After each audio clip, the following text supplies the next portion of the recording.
Good morning, student. I hope you all are doing fine. It's good to be back once again. So last class we have learned what is democracy. Okay, that is under chapter 11.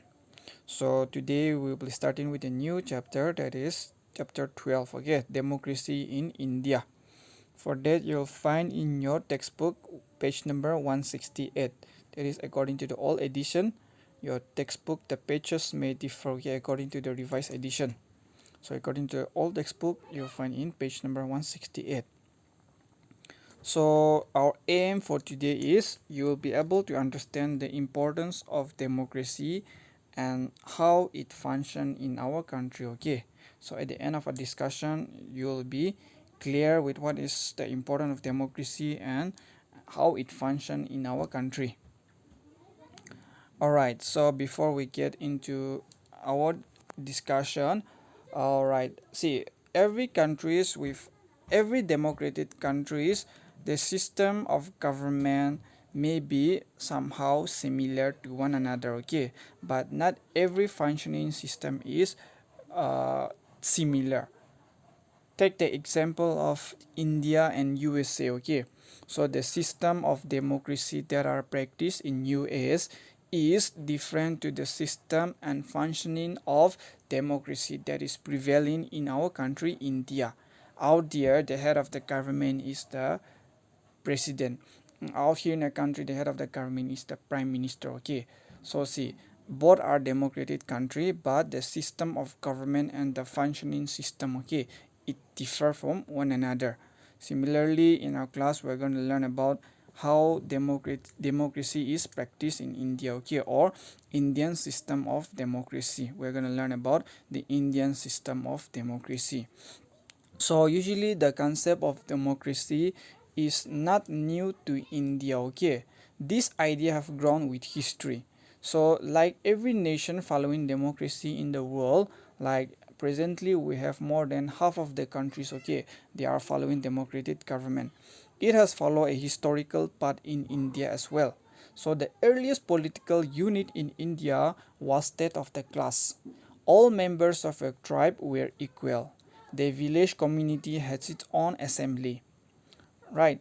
And also only the king was above this democratic body, okay. That is, we're talking about India in the historical period.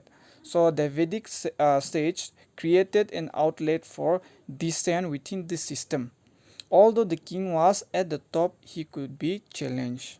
Alright, that is, successful monarchies have democratic principle built in them. Kings found ways to keep in touch with the people, and there are innumerable legends of rulers roaming in disguise to mingle with their subjects. So the institution of Sabha and Samiti mentioned in the Rig Veda. Okay, so for that the Sabha and Samiti, it is mentioning in Rig Veda. Okay, may be said to have a content the rudiments of modern parliament. So whatever content that is found in Sabha and Samiti mentioned in Rig Veda, it is very much related to the modern parliamentary system that we have in our country. So the bodies exercise a great amount of influence and we are closely associated with the affairs of the state. So see, the idea of democracy, that is the democratic institution like our parliamentary system, however, came to India during the colonial rule, okay, that is during the British rule in India. So the first step was the introduction of English language and modern education system by the British government. So in 1857 in Mumbai, the Calcutta and Chennai, this exposure to Western thoughts and political ideas led to an awakening modern Indians. And English made the educated Indian familiar with the ideas of thinkers in all parts of the world. And newspapers were printed in English and Indian languages as well. They spread ideas and information about freedom and justice and made the Indian aware of the exploitation by the British. Alright, so the colonial rule gave unity to Indian and brought them under one strong central rule. Okay, So in the beginning, the British kept Indian in lower posts, okay, but later on, slowly they had to give them higher posts. Various acts were passed while establishing legislative assemblies, and limited voting rights were given to the Indians. So the Indian Council Act of 1909, for that you'll find in page number 169. Okay, the Indian Council Act of 1909 and the Government of India Acts of 1919 and 1935 were steps which gave us our parliamentary system. Okay, so it is important, so I want you guys to mark that particular years, okay, and the egg as well. 169, okay, page number 169. So India after gaining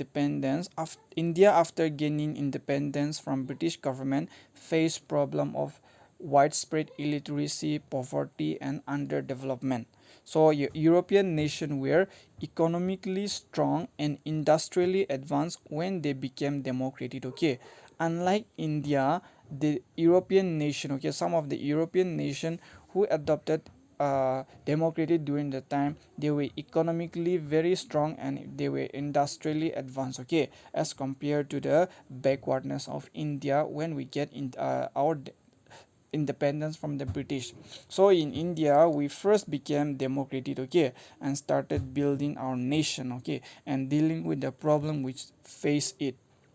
So the government was given the major role to eradicate literacy and poverty and to build up a strong democratic nations. So the Western people fought against government interference and autocratic governments. These people led a long-run struggle of nearly 200 years, okay, while young independent India had to face the problem all at once. It had to do this within the democratic framework. So when India at first, when we adopted democracy, it was not an easy task for us, okay. Why? Because we were industrially very backward. Moreover, there were lots of widespread illiteracy, poverty, okay, and underdevelopment. Because of that reason, when India first got independent and adopted democratic system of government, the government, they had to deal with various kind of struggle and hurdles on the way. So that is the introduction of democracy in India, okay. So moving ahead, let's learn what is actually a constitution, okay. What is actually a constitution? So what is constitution?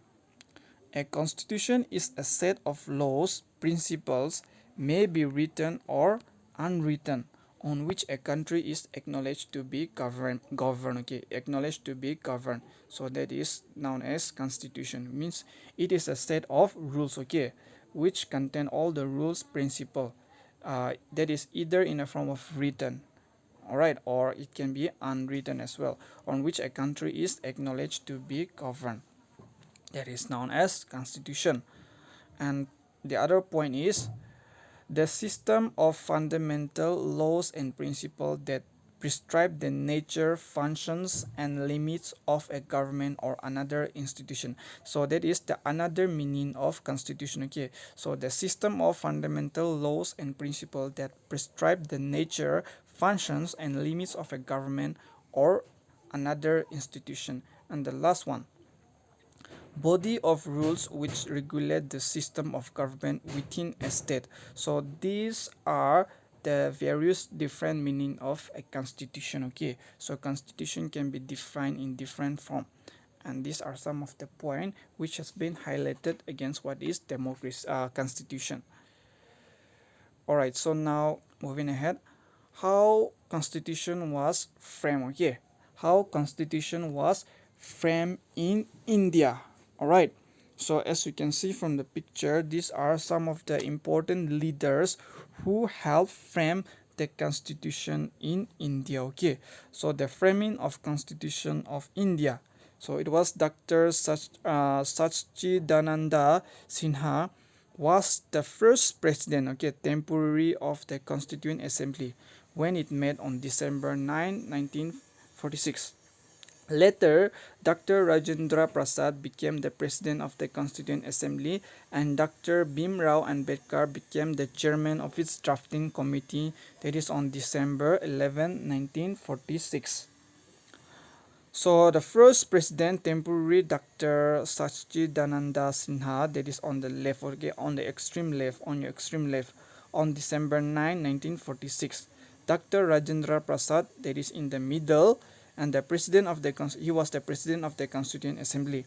And Dr. Bhimrao Ambedkar, that is you will find in the extreme right corner. Okay, so he is the chairman of the drafting committee as on December 11, 1946. So these are some of the important leaders who was spearheading the Constitution of India and who helped framing the Constitution of India during that time. Okay, so for that also you will find in your textbook page number 170. Okay, that is framing of Constitution.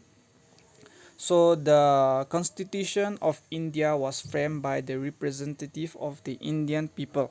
Alright, it was discussed and adopted in the Assembly of People Representatives and nominees from the then native state on 26 November 1949. So each of them was an expert in his or her field. Okay, so it was more or less like a collective opinion. Okay, it was not framed simply by one or two leader, but rather by a group of representative. Okay, and group of nominees from the then different native states in all over India. So keeping in mind the diversity and inspiration of the people of India. Why? Because India being a multicultural diversity. Alright, so while framing the Constitution of India, people from every portion of the state, okay, there was a nominee from each and every state, okay, while framing the Indian Constitution. So the work on the principle of sovereignty of the people. People alone through their representative directly or indirectly made the laws. Okay, so in accordance with the views of the cabinet mission plan, that is in the year 1946, a constituent assembly was set up to write a constitution for India. Okay, so indirect election was held during the time, and provincial assemblies elected their representatives, and princely state nominated their members. So altogether it had 292 members from the provinces and 93 from princely states. Okay, so in all 385 members were there. When partition came in 1947, the number of seats were reduced to 299, and they continued to work till November 1949. So the first meeting of the Constituent Assembly was held on 9 December 1946.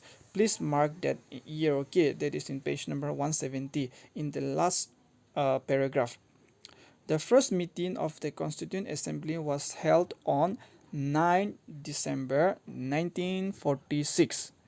Dr. Rajendra Prasad was elected its first president. Okay, as mentioned, the assembly, he was the first president of the Constituent Assembly. Okay, very smaller group to carry on its work in a systematic manner. This group were known as committee. See, the assembly constitute very smaller group, okay, to carry on its work in a systematic manner, and this group were known as committees.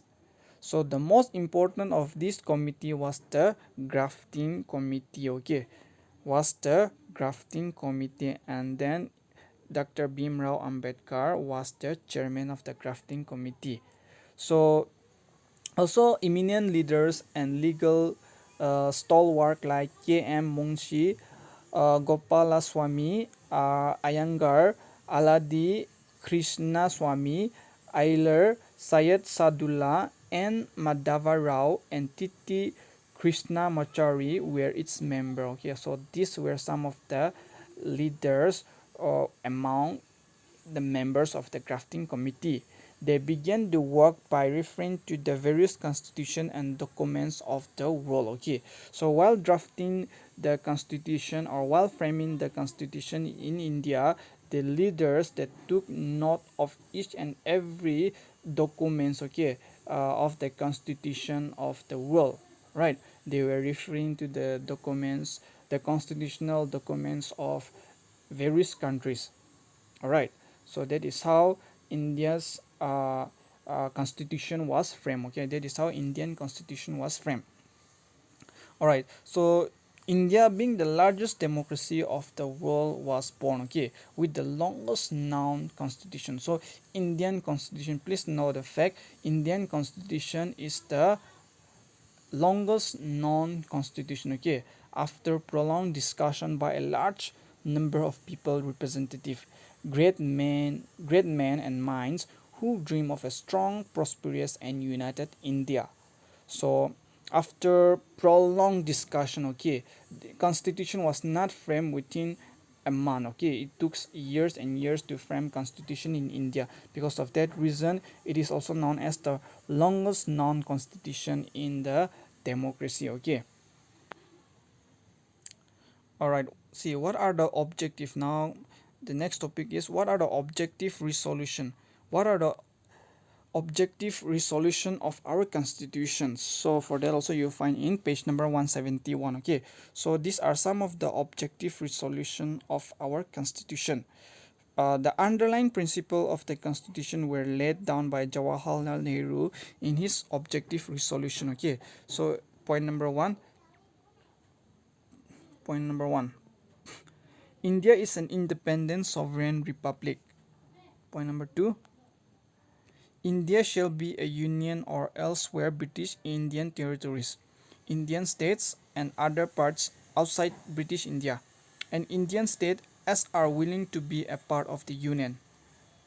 Point number three, territories forming the union shall be autonomous unit and exercise all powers and function of the government and administration except those assigned to or vested in the union. The last point, all powers and authority of sovereign and independent India and its constitution shall flow from the people. All right.